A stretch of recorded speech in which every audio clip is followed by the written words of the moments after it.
CPM നേതാവും മുൻ മന്ത്രിയുമായ ജി സുധാകരനെ ആലപ്പുഴയിലെ വീട്ടിൽ സന്ദർശിച്ച AICC general secretary KC Venugopal സുധാകരനെ കോൺഗ്രസിലേക്ക് ക്ഷണിച്ചതായി റിപ്പോർട്ട്. കഴിഞ്ഞ ദിവസമാണ് KC വേണുഗോപാൽ സുധാകരനെ വീട്ടിൽ സന്ദർശിച്ചത്. കുറച്ചു നാളുകളായി ജി സുധാകരൻ CPMുമായി അകൽച്ചയിലാണ്. CPMനെതിരെ വിമർശനങ്ങളും അദ്ദേഹം ഉന്നയിക്കാറുണ്ട്. എന്നാൽ അദ്ദേഹം ഇതുവരെ പാർട്ടി വിടുന്നതായി വിശ്വസിക്കുന്നില്ലെന്നാണ് CPMന്റെ ആശ്വാസം.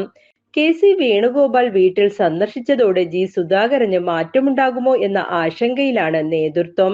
അതിനിടെ സുധാകരന് ആരോഗ്യ പ്രശ്നങ്ങൾ ഉള്ളതുകൊണ്ടാണ് AICC general secretary KC Venugopal വീട്ടിൽ പോയി കണ്ടതെന്ന് കരുതുന്നില്ലെന്ന് KV തോമസ് പറഞ്ഞത് കൂടുതൽ സംശയങ്ങൾക്ക് ഇടയാക്കുന്നുണ്ട്. താൻ അദ്ദേഹത്തെ 2 ദിവസം മുമ്പ് വരെ കണ്ടിരുന്നു. ഒരു കുഴപ്പവുമില്ല. സുധാകരൻ ഉറച്ച കമ്മ്യൂണിസ്റ്റാണ്. ആരെങ്കിലും വീട്ടിൽ ചെന്നതുകൊണ്ട് മാറ്റം ഉണ്ടാകുമെന്ന് കരുതുന്നില്ലെന്നും KV തോമസ് പ്രതികരിച്ചു.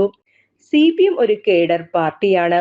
താഴെ തട്ട് മുതൽ ചർച്ചകളും അഭിപ്രായങ്ങളും നടക്കും. അത് ആ പാർട്ടിയുടെ കരുത്താണ്. കോൺഗ്രസ് അകത്തുള്ള പ്രശ്നങ്ങൾ ആദ്യം പരിഹരിക്കണം. വീട്ടിലുള്ളവർ തങ്ങൾക്ക് ഭക്ഷണം തരൂ എന്ന് പറയുമ്പോൾ പുറത്തുള്ളവർക്ക് ഭക്ഷണം കൊടുക്കാൻ പോവുകയാണ് കോൺഗ്രസ് എന്നും KV തോമസ് പരിഹസിച്ചു.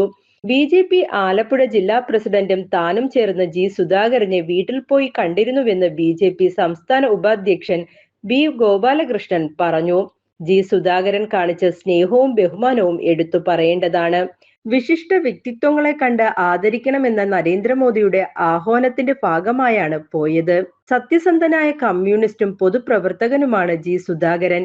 BJPയുടെ പ്രത്യയശാസ്ത്ര ഗ്രന്ഥം ജി സുധാകരന് സമ്മാനിച്ചു. CPM രാജ്യദ്രോഹികളുമായി കൈകോർത്ത് ആദർശം കുഴിച്ചുമൂടുന്ന സമയമാണിത്. ആലപ്പുഴയിൽ ഭീകരവാദ പ്രസ്ഥാനത്തിന്റെ നേതാക്കൾ CPMനുള്ളിൽ നുഴഞ്ഞുകയറി CPMനെ ഇല്ലാതാക്കിക്കൊണ്ടിരിക്കുകയാണ്. കൂടിക്കാഴ്ചയിൽ ഇക്കാര്യവും ഞങ്ങൾ സംസാരിച്ചു. എല്ലാം ജി സുധാകരൻ മൗനമായി കേട്ടു.